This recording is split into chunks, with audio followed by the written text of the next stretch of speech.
Rated Gen Z, where real talks get real. Each episode dives deep into the minds of 18 to 24-year-olds, exploring their dreams, struggles, and perspectives that most people never hear. We're diving into the chaos that defines a generation everyone talks about, but nobody actually listens to. This isn't just a podcast. This is a generation speaking. Hello, Genesis. Welcome. Hi, thank you for having me. Thanks for coming on. So you and I, we had the opportunity to connect, I want to say a little, like over a year ago, Yes. correct?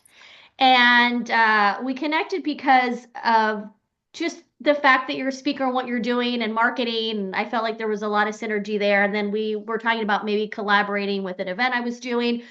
So I'd love for you to just give a little bit of a, quick background as to who you are, and then we'll just kind of go into it from there. Of course, sounds good. Thank you again for having me on the podcast. Very excited for this conversation. So essentially, I'm 24 years old. I live in Dallas, Texas with my husband.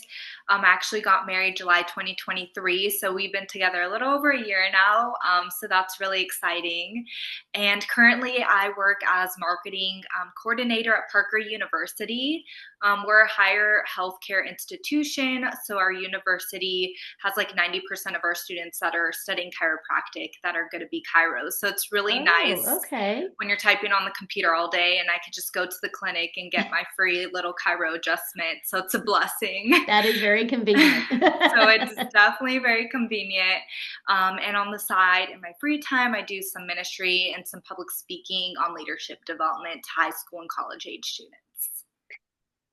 Sounds amazing. I mean, Thank you. once again, I keep talking to all of you, and you already have like such like long resumes and that have accomplished so much. So it's like, to me, it's just incredible. So I commend you on that. I want to go and touch upon on motivational speaking because I'm sure you have seen a lot of people want to be speakers, keynotes, motivational speakers, because we all have so many stories to share. We all have like our own story. And so there's always something connected to that person why they want to be a keynote and speak. So I want to know what you're speaking about.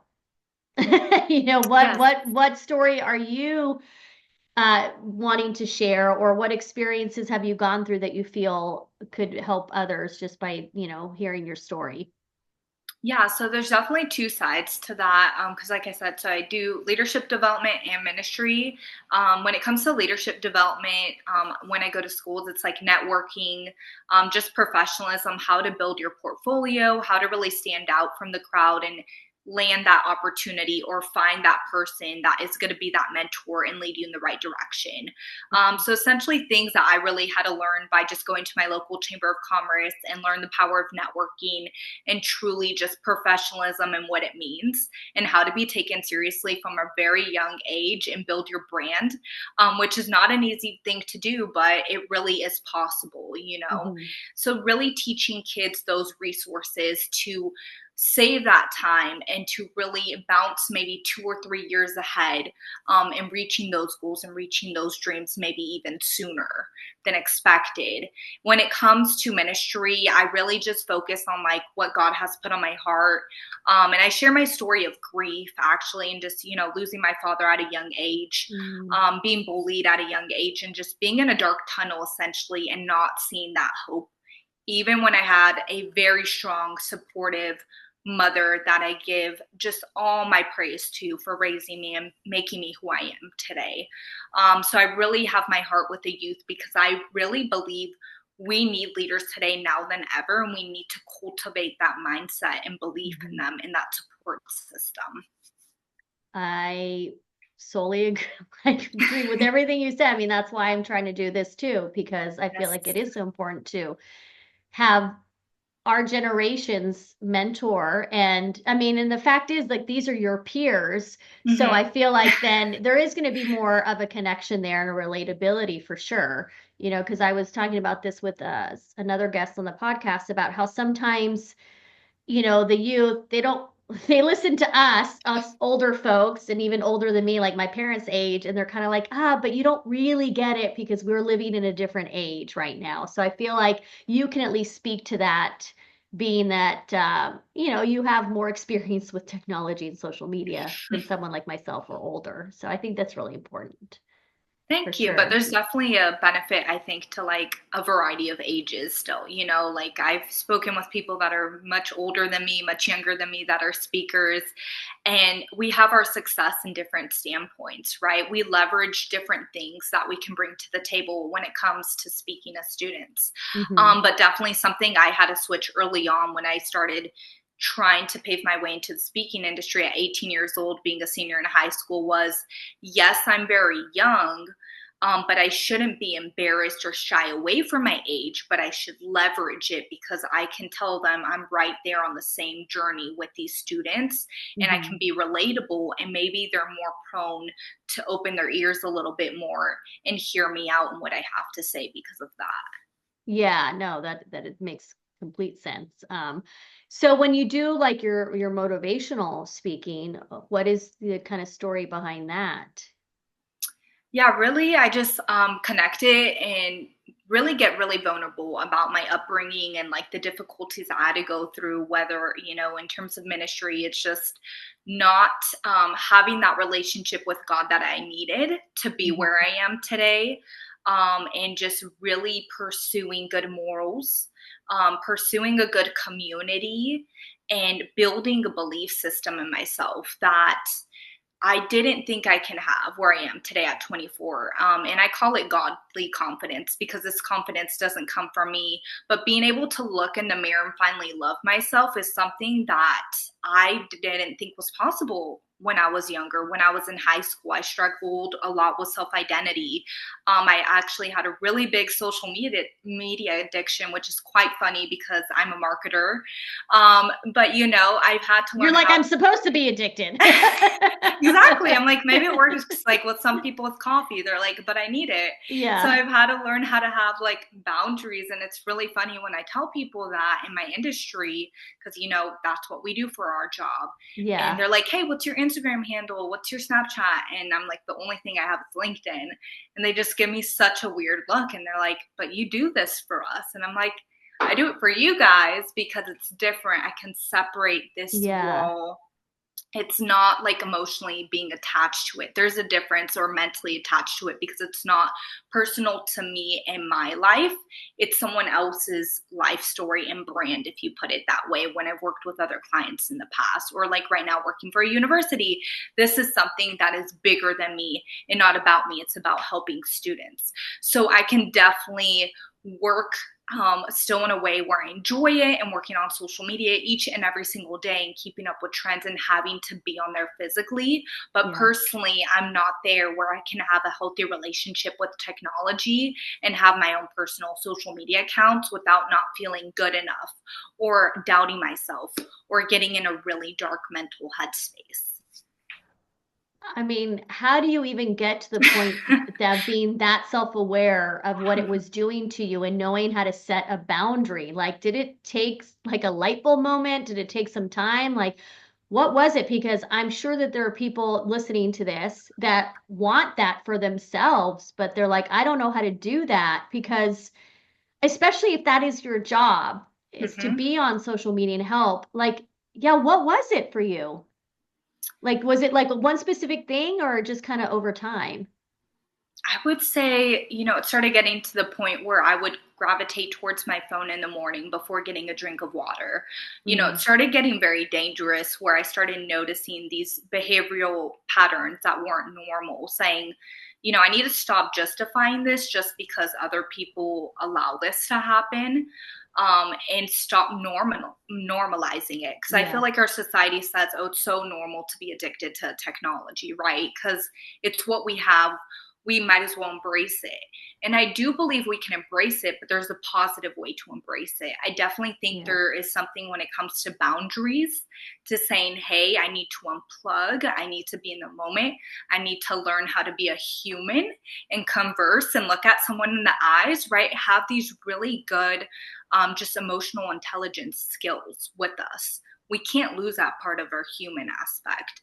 yeah, And so to me, it came down to like little patterns that were really unhealthy and saying, oh, this is dangerous, to where in 2019, like right before the COVID shutdown, I was in a pretty serious car accident. Mm. And I praise God that I'm still here to this day. I just had a concussion, but essentially my whole car turned completely in the same lane facing the opposite direction because of how hard the impact was on me. And I blacked out. I lost consciousness for quite some time. And in that moment, I had a, really spiritual experience with God. And I felt like He was telling me to step up to the plate, to lead our generation, and to let go of everything holding me back on my spiritual purpose. And one of those things was social media. So immediately after having this life death experience, I deleted all my social media accounts. Everyone probably thought I was crazy, that knew me, that went They're to like, high oh, school with me. it's just a phase. She's just, Exactly. it's that concussion of hers. Exactly. That's probably what they thought. They're like, oh, it's some side effects, because even Right? on my story, I was like, hey, you want to stay in contact with me? I'm serious about this. Like, ask for my like contact number right now, or like, my phone number, my email, have it, because I'm not coming back on this. Who knows when? And that's when I took that lockdown experience to really stay away from technology completely in terms of social media, and just stay in contact with friends by writing letters to them, by just Letters? FaceTiming them. Like Just, you actually put a stamp on something and put it in yes. the mailbox. I love that. So, I was like, what can I do that is different than just, connecting through social media, that's still going to make me feel as connected to someone or even more? So I try to be more intentional with my relationships. And I found like writing letters is meaningful because, my Hmm. friends did think, oh, this is really special. You took the time to craft this yourself, write it with a pen and a pencil or piece of Hmm. paper.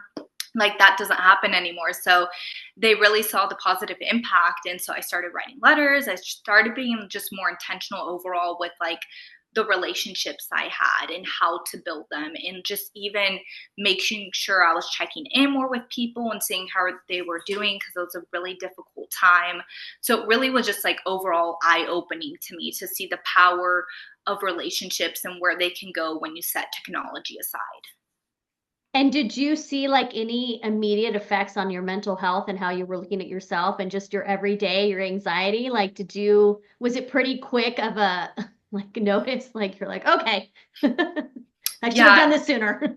no, for sure. It was like one of the best decisions I ever made in my life, to just completely unplug from it and not have it.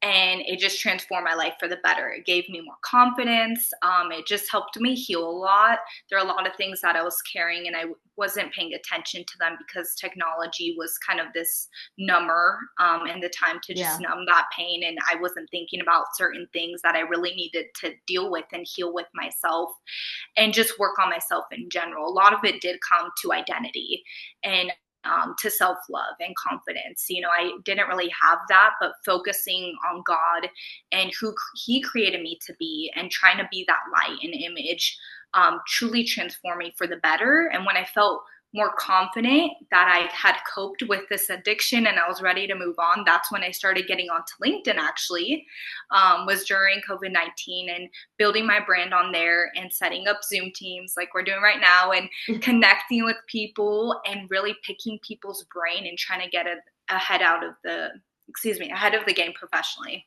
Yeah. Yeah. Wow. I hope that inspires a lot of people to maybe make that choice. I know that I had someone on my podcast, hasn't been released yet. She's 24 and she is in the ministry, like for UCSD. She has zero social media because I was like, hey, do you have a LinkedIn? Do you have an Instagram? Like I was already trying to like, ask her the same thing that everybody asks, right? Because Hmm. already in my mind, I'm thinking like, oh, so when I share the podcast, I can tag her on it. She's like, Yeah. I'm not on anything. I think she's on Facebook because of her family, and I'm not on Facebook. That was something that I got off of years ago because it wasn't serving me in any Hmm. positive way. But I was like almost envious. And now I'm like listening to you. It's like you don't necessarily have to go from one to extreme to the next, but just to implement little things could really help.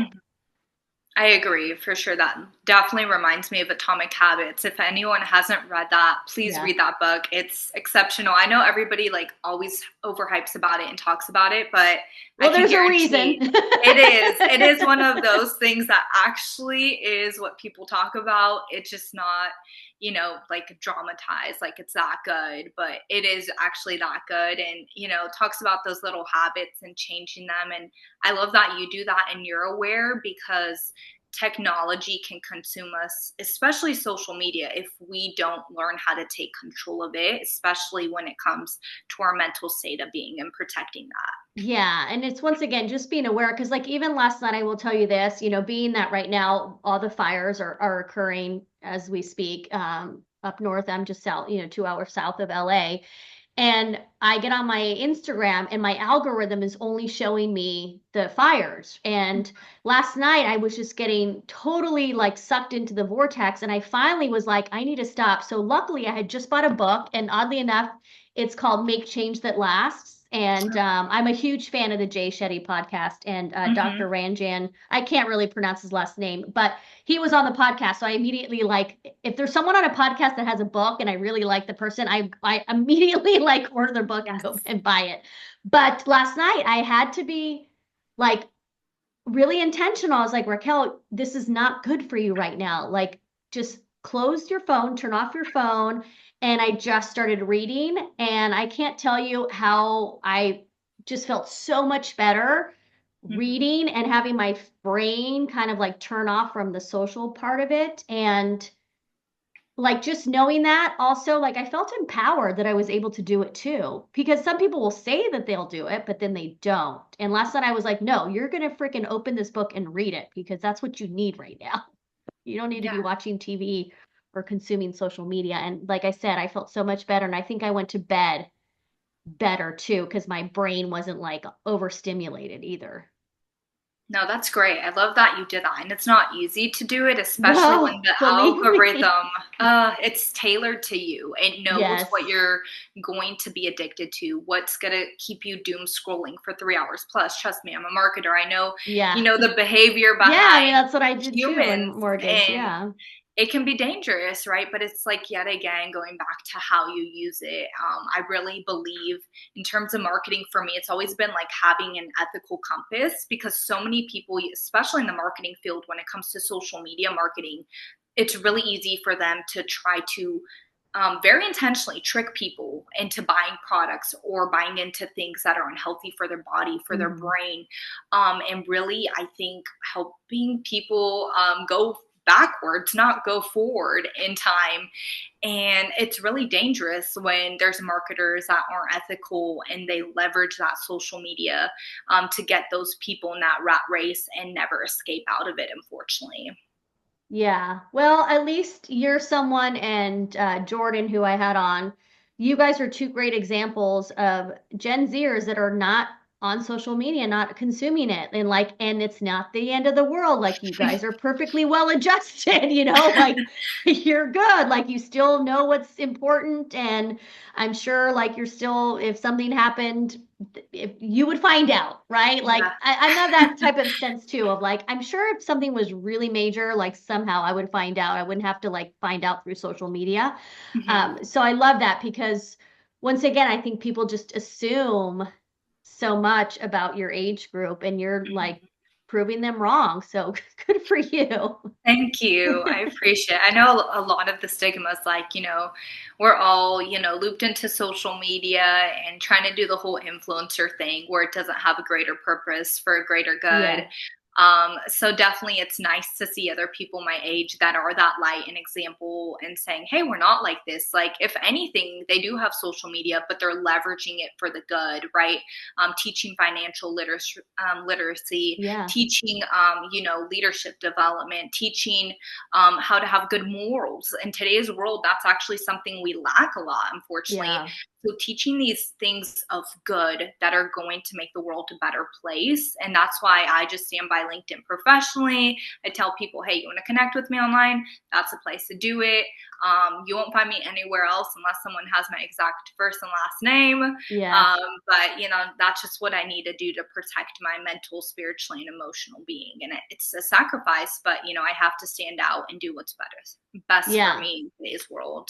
Yeah, you're setting boundaries, and that was a conversation that I had earlier today was how important boundaries are, and I think we tend to forget Yeah. about them sometimes because I think we also, people pleasing has always been a thing, but I feel like it's just getting worse and worse. This whole people pleasing thing and wanting everyone to like you or being liked by everyone. So then like the boundaries tend to get blurred in those type of situations.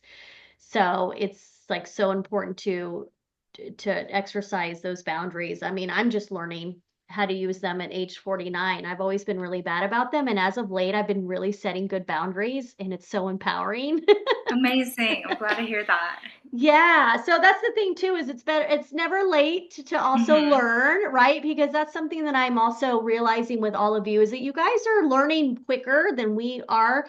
You're gaining more insight, self-awareness at a younger age than we were. So things are coming to you sooner, and that's fantastic, but it's also, kind of like, hey, some of us, it might take a little bit longer. The journey might be one that's much longer like mine, and that's okay too. Like that's something that I have to like honor Hmm. for my age group too, is that there's still a lot of us that are trying to figure it out. And then we listen to all of you and we're like, damn, they have it figured out. Why don't I? And I'm, my 40s, 50s. We can't compare ourselves, You can't. you You know? can't, honestly, because if you start comparing, you just keep going into that tunnel and it never ends. I mean, honestly, everybody's on different journeys. No one's Yeah. perfect. And end of the day, you do what you can do and you just have to look ahead. You can't look next to you. You have to be your own competition. People ask me, who do you compete against in the world? Is there someone that you're like, hey, I need to do better than them? It's like, no, I look in the mirror and it's like, end of the day, it's me, it's Genesis. What can I improve on? What have I been doing well that I need to keep doing? But also, I realize there are imperfections about me. There are thorns on my side that I need to tweak or fix. Hmm. And that really just comes to self awareness, which is one of the hardest things to do, but most rewarding things once you really harness that gift and leverage it. Yeah, and I do feel at least like, and thanks to your generation, and I think millennials kind of started the conversation too, just really how important that self-awareness is and talking about it and talking about how important our mental health is and the Yes. self-care and all of those things where, I know a lot of people kind of say, oh, they're buzzwords and it's like they're overused and this and that. And it's like, yeah, I can understand that, but at the same time, like at least we're talking about it. At least Hmm. people are like understanding those things and Yeah. how important they are.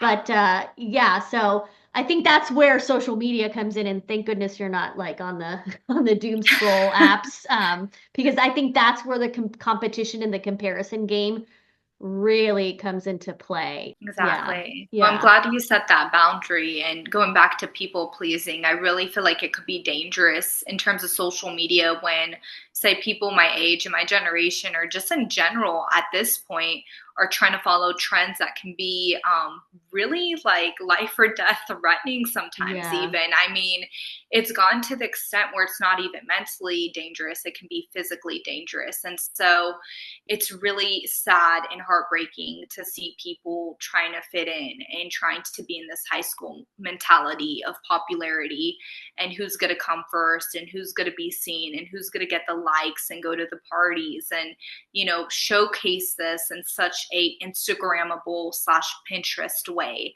to where it just destroys them, and it's not worth the end of the day. It's really not.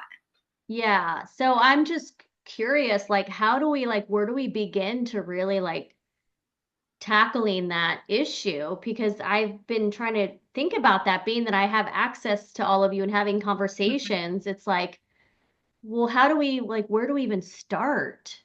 Like it seems so overwhelming at times, but I feel like we have to figure out at least like baby steps on how to help. So like, what do you believe like are kind of like the first steps in having things be better and a change? I know I it's a def very like loaded question, but No, you're so good. I mean, there's so much to it, but I would say definitely mentorship. I definitely mentor. Okay. feel when people are lost astray, let's say just my generation focusing on that for an example, it's so easy to turn to social media addiction, alcohol addiction, drug addiction, etc., right? When you don't have someone saying there's a better path or, hey, look at how I got where I am today, I was where you were. So I believe having those people by you in that support system, like that quote, those five people around you that you're going to want to become in the future, having Mhm. that mentorship is key. A lot of kids nowadays, that sometimes it's not even their parents that can be their mentors because they don't even have that relationship with them. So even mentorship from their outer circle, just seeking that or having a resource to a mentor to where it's really easy. I think providing the mentorship to the students is going to help lead them on the right path and just giving them the option that there are other things that they can do instead of just being on social media all day and using it as, a standpoint to just make money. And there's really no purpose behind it as an influencer, but maybe, you using it for a greater purpose, right? To help the environment, to help a better change with, stopping bullying. I mean, there's so many things you can do with social media. I just don't think they know that potential because they don't have someone teaching them that there's another option out there and then what to do after that and what resources are provided to them that they can easily access. So do you mentor? I do honestly, and I'm very open with it. I usually don't structure it in terms of like, hey, if like you need this and this, like come set up a meeting with me. Usually for me, mentorship looks like meeting someone, that needs more guidance around my age or younger and just saying, hey, like, let's have coffee, let's chat about it, let's see how I can help you or who in my network I can connect you to. Every time I have a speaking engagement, I always tell students that I never want to be there for a one-time relationship. I want to Yeah. have a lifetime relationship with them. So, I give them access to my contact information and tell them like end of the day, like I am here to best guide you how I can. I'm still a human, I'm still learning, but especially for me, I feel like just helping connect people to people so powerful. Just being like, hey, is this person someone that you can see maybe perhaps giving you more resources than I can? Let me introduce you to them. Or, hey, like, can you see yourself working at a company like they work at right now? Let me make that introduction. End of the day, it's really about making the introduction, which doesn't take a lot of time or a lot of energy, or just opening up your schedule to saying, I'm here as a resource and taking action on it, replying when they message you, responding to their email right away, not letting it linger, just being that open door and helping them any way you really can is the best thing to do, I think. That's great. Yeah, I mentor, but I do it through nonprofits that are already Okay. structured where they like need mentors or volunteers. So I do that. I just signed up for a newer one. Well, it's not a new nonprofit, but like another nonprofit that I'm signing up to be a mentor this past week. Yeah, because I have found that for me, it just makes more sense when it's Hmm. structured that way, as opposed to me kind of like intentionally being like, hey, I'll be your mentor. But I will say this, that everybody that I've had on my either Rock the Boat YouTube channel or now like this podcast, I'm telling everyone like, hey, utilize me too as like a Yeah. resource mentor. If you see anybody in my network that you want to connect with, let me Hmm. know and I'll do an intro. Cause I just like you said, I don't want this to be like a one and done. Like, okay, Genesis, Yes. thanks for being on the podcast. Like, have a nice life. Like, no, this is Yeah, the beginning of a relationship, whatever that may exactly. look like. I want Yeah. that to be something that is really important with all of this. Mentorship could look so different in Hmm. so many ways, but I It feel can, like you're right. We need some kind of guidance. for sure. Definitely Yeah. guidance is key. Yes. Yeah. Is there anything else like besides the mentorship that you see that's really important that we really start focusing on? I mean, environment. I mean, sometimes it's where, kids live, and maybe providing better housing for them, right? Situations where they can just have a better experience, wake up in the morning and want to step out in their neighborhood. Yeah. right? And that goes to something way bigger that Yeah. I have access to. But I mean, there are people that have the ability to do this, and it would just be incredible. Just a better environment where you grow up in, right? Where you live in. Housing is huge, I think. Just being able to know that you are worthy and able to be in a different situation than what you're in, and it's not your fault, right? To be able to Yeah. provide that safety so people can even feel like they can grow, that's tremendous. And besides that, just giving them option after option, like, hey, it's not just this, there are other things you can do. I feel like just people being vulnerable and sharing their stories, I don't think people realize like there's so much impact in it, right? Hmm. And it's not always comfortable to like be really intimate about every little thing that happened to you that maybe wasn't beautiful and maybe was really destructive to you or hurt you or pained you. But when you share that with other people, especially the youth, you give them hope to look at you now and say, wow, they got out of that situation and they didn't let it define them. Yeah. It's interesting that you were talking about environment because the nonprofit that I was telling you that I just started, I'm about to volunteer for, is a nonprofit that deals with kids in the foster care system. Mm, And those are situations too that, yeah, it's not their fault, yeah. and it's just letting them give them hope Hmm. for, better future and all of those things. And so it'll be interesting because I've never dealt with foster care kids, and some of them are graduates. They still have a program that it's 18 and on. So there's like a smaller program. You can still mentor them. So I'm going to do that as well. But it'll definitely be an experience to work with kids in the foster care system. Have you worked with anyone in the foster care system? In terms of like working directly, it's been through nonprofits. Hmm. So like Youth at Risk. I've never done like one-on-one and done something through a program like that in terms of mentorship, but Yeah. I've worked through like nonprofits to come speak, and that's always something that I'm like open to doing because Yeah. I believe where maybe some people can say, we don't really see potential, could be the word, in these Hmm. youth. I say there is potential. Why wouldn't there be Absolutely. potential, right? Yeah. Like they're human beings, are on earth for a reason.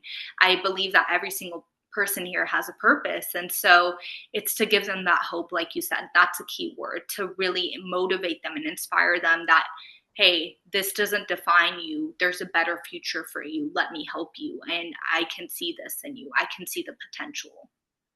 Yeah, I know. I'm excited. I mean, I'm looking forward to this particular nonprofit and working with them. Yeah. Yeah. Are there any like organizations that you work closely with? Or are you just kind of willing to collaborate and help in any way you can? I didn't know if there was any specific ones that you work with. As of now, I feel like FCA is something I've been trying to get back into. I used to do it in California, more, and What does that stand for? I'm sorry. no, you're so good. It's Fellowship Christian Athletes. Oh, okay. Yeah, so I used to work with them more back in my hometown in California when I was doing speaking. But now in Texas, I'm like rebuilding my speaking brand because, everywhere Okay. you move, you start over when you start a new chapter in your Yeah. life. And so I'm trying to get back into that. And that's something that I've enjoyed doing, is just working with the organization.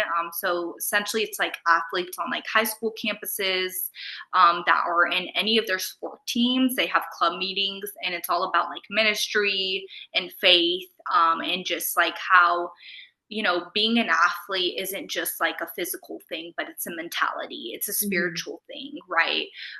So that's something I'm passionate about. But in general, I'm very open to working with all types of nonprofits and organizations, as long as it aligns with my direction, because I really Yeah. want to focus on that, and not get distracted by the shiny thing in the Things. room, Yeah. because it's easy to do that and just It's stay so on easy. track with like youth. Like that's my passion. Like high school and college age is really, really where my heart is. But if there's an opportunity to work with kids that were younger, I would do it, because I say, why not? You have that Yeah. opportunity. I really am a big believer that God gives us these opportunities. Like, why would I reject that blessing? Just use it, and you never know what could happen. You never know what will come from that open door. Yeah, that's why I chose to go all in with this. And my Yeah. last day at work is on Tuesday. And I Oh, know wow. so many people are like, how are you going to monetize it? What are you going to do? It's like, why does everyone focus on the Mhm. monetization piece? Like, I wouldn't put myself in this situation if at Mhm. least I was okay for a little bit. Like, I live with Yeah. my mom, I'm not paying rent, I have saved Mhm. money because I wasn't paying rent. So it's like, and the universe was just kind of aligning. So I'm taking that Yes. risk, but I need to follow my heart and I need to, it's my purpose. Like, I Yes. know deep in my heart and soul, this is my purpose. So um, I love I'm that. gonna go for it. No, that's incredible. And I appreciate seeing someone go after their purpose and be like, money is going to follow after. Like, that's huge. And I'm a believer in that. Like, focus on your purpose and money will come. Money is Yeah. money, right? But end of the day, when you're so purpose driven, everything just works out. It doesn't have to be immediate. It doesn't have to be years later. It's really just not a matter of like timing. It's a matter of just doing it and putting it in action, putting it into the world, and just seeing how those people will start coming in your life, those opportunities, when you really stay focused on it, and when you really just give yourself grace and you go in that journey with optimism and hope, just of what can happen and the possibilities of following and pursuing your purpose fully. Yeah. And I'm gonna be 50 this year, so time is a ticking. That's another like kind of reality check. Hey, well, you don't look that age, so that's good Thank you. genetics there. You're good. I appreciate it. Of course. But all right, well, I was gonna say, how can people connect with you? But obviously, we've already discussed in length that you're only on LinkedIn. Yes, only on LinkedIn. So if you're not on LinkedIn, you Yeah. snooze, you lose. Yeah. I mean, my emails are in my Yeah, LinkedIn, so if you get to yeah. LinkedIn, you can find them. I was gonna say, yeah, they So, can figure it out. If not, they can yeah, reach out to me too, and I can exactly. get them Yeah, connected with you. for sure. But I think you'll be good just with your LinkedIn for sure. Thank you. Well, Appreciate it's nice to finally get to have a conversation with you because I know that we've messaged back and forth it. via Yes. LinkedIn too for a while now. So this was really Yeah. nice. And thanks again, and stay warm and safe Oh, down yeah. there in Texas. No, thank you. You too, with all your friends and family down there with the situation. Yes, If I you really enjoyed this appreciate it. Thank episode and you're you. between the Yes. ages of 18 and 24 and would like to be a featured guest, go to rock.vision. Until next week.